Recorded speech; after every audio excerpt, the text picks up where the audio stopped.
Ladies and gentlemen, it's time for a special interview.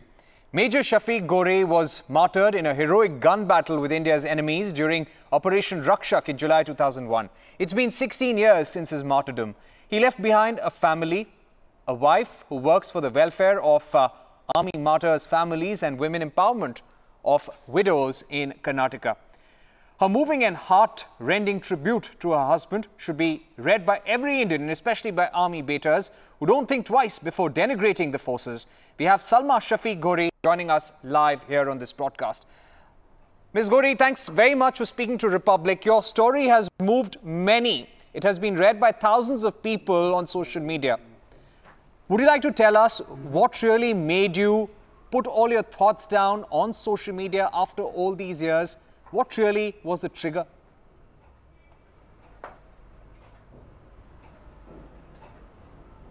Hello? Yes, Ms. Gore, can you hear us? Hello? Yeah, Ms. I Gore, can hear we'd you. like to ask you what First really... of all, very good evening. Ms. Gore, thank you.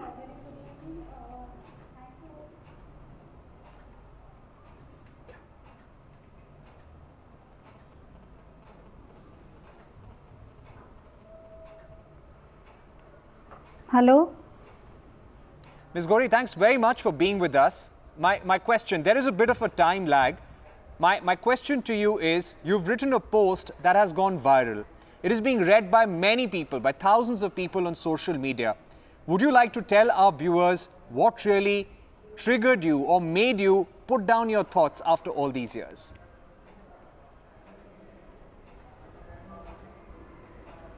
Good evening. First of all, I would like to thank Republic TV to bring me on air. And my dear friend Preeti Rai, who did this story for me on Being You. And talking about the viewership reach that has happened, I would say that it has all happened all because of the patriotism, the love that the countrymen have for our brave hearts. And what till now what they have seen is only the brave hearts that have laid down their lives, who are fighting a fierce battle on the borders. It has always been about their story, and this time what has happened is the viewers were able to reach to me, and they were able to know what goes behind after the death of a martyr, how the martyr's family copes up with life, grows strong day by day for her own children, for the family, and she stands behind him after his sacrifice. The patriotism which was there was not shown earlier.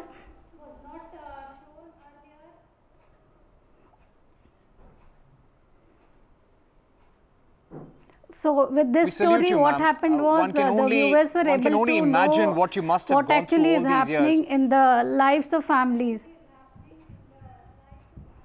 Yeah.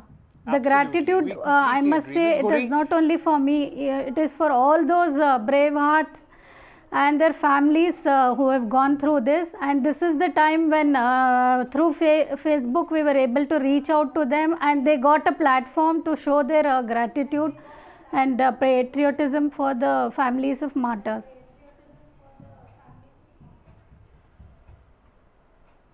Absolutely, absolutely. It's a great initiative. Ms. Gore, we'd also like to ask you, does it hurt you, and do you feel that people in this country respect our forces enough?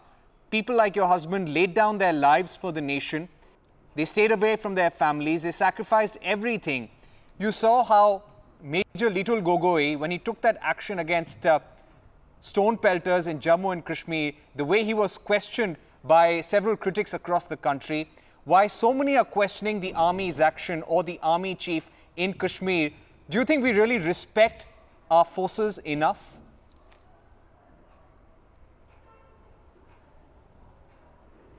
The respect for the soldiers has to come from them. What I would like to say is, with all the stone pelting that has happened, it will only demoralize our own soldiers or brave hearts who are fighting there for the country. The nation should stand by them, and whatever is happening with the stone pelters, they have to be dealt with, and they should be given an uniform wherein they have equal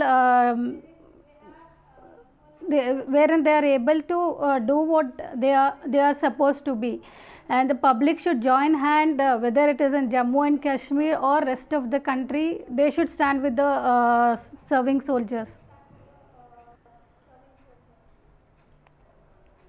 I hope everyone is listening to you loud and clear, ma'am. Do you think your husband, he has received enough respect from the Indian government, from the people of the country? He, of course, laid down his life during Operation Rakshak. You put down your thoughts because you felt everyone needs to know about his sacrifice. Do you feel as a nation, do you think our politicians respect our martyrs enough? Do they get the kind of respect?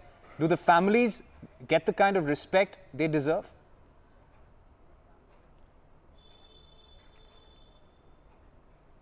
The respect should be there for the brave heart and the family. And what happens is, you know, when we lose a martyr, there's a lot of hype and a lot of salutations, praises and come for him. After a while, once the lady is settled down with her dues, the country just forgets the martyrdom, and there is no connect between the family and the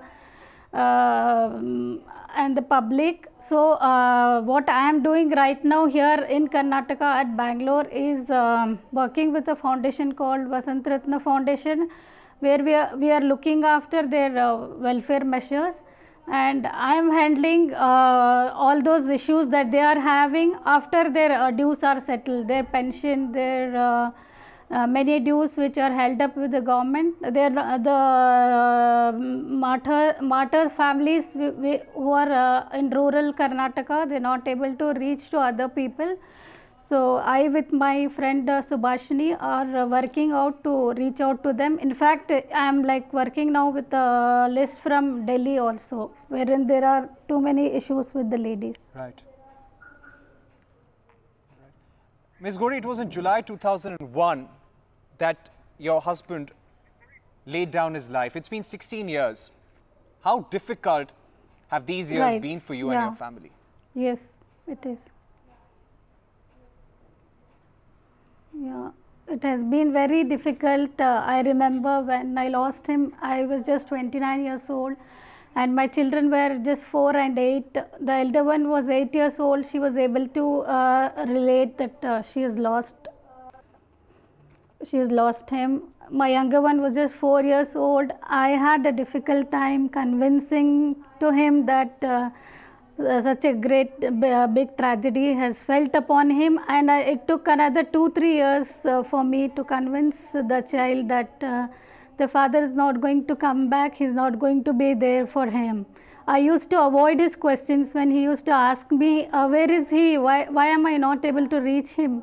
If he is not able to call us, why don't we call him? Or if he is not coming home, why don't we go out? Why can't we ourselves go and meet him? And it was a tough time for me then. At times he would come and tell me, please Mama, tell Dada to come in my dreams. I want to see him. I want to talk to him. If you see him in your dreams.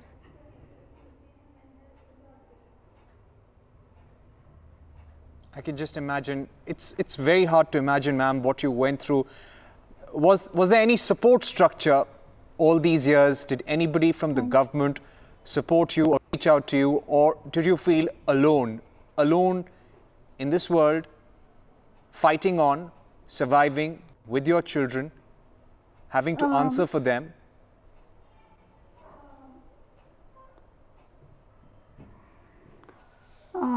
Some type of support comes naturally from the parent unit that he was posted in. His brother officers are there always to help me whenever there is a need. but the actual struggle is mine with my own children. And though it's 16 years, I can tell you, even today when I wake up in the morning, I feel that his absence.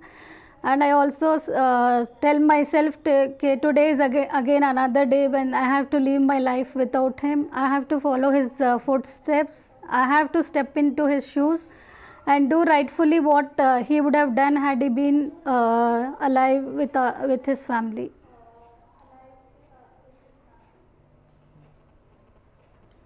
Do you feel politicians have really let our forces down? The kind of reactions we see from political parties, opposition leaders about the army's actions in Kashmir and other parts of the country, do you feel that's even justified?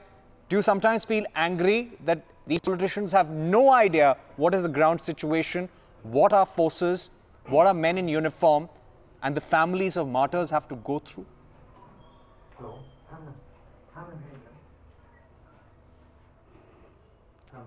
See, this started much more earlier than when I lost my husband, and this is like continuing for years. And day by day we see so many soldiers giving their lives, and I myself know so many of my own friends who are settled here. They are very close friends of mine. The struggle they are coming up with, with small children as 1.5 to 2 years old. I think the government should do something for us. This struggle should not go on for years like this. So many martyrs' lives sacrificed at the cost of them. The government should step in and do something for us.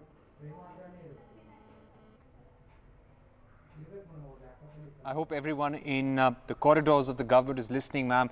Do you also feel that the fanfare, the ceremonies that we see when the bodies return, unfortunately when these coffins return, they are short-lived. They're only there for that one particular day, and then the family is left alone to deal with the crisis?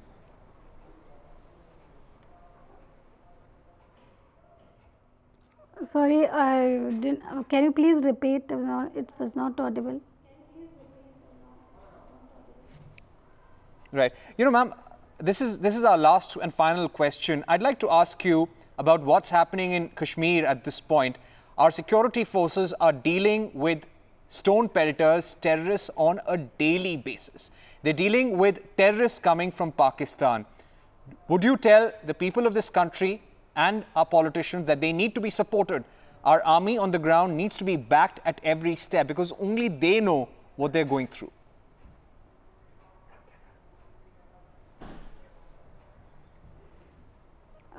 The government must support the army. Even our own citizens should stand by the army. I am there for the army anytime.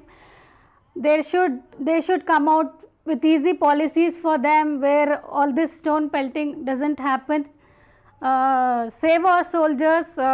They are safeguarding our nation for years together. The government should think of the families who are struggling every day with the loss of their loved ones. It's not an easy thing, though I have crossed 16 years now, but each day I know how much I have missed him, how many nights I have not slept of him because he is not there with me. Even today my daughter is unwell, I am running around, and each time I am there with my child, I know how much I am missing him, though I am being strong and not showing up in front of my daughter. But with her father being with us, it would have been so much better for us. And it's not an easy to run around, for the house, for the family, for everything. It's like every day is a struggle. Ms. Gauri, we can completely understand, and Republic and our team here, we stand by you, we salute you. We can understand what kind of problems you must have gone through all these years, and we wish you and your family the very best.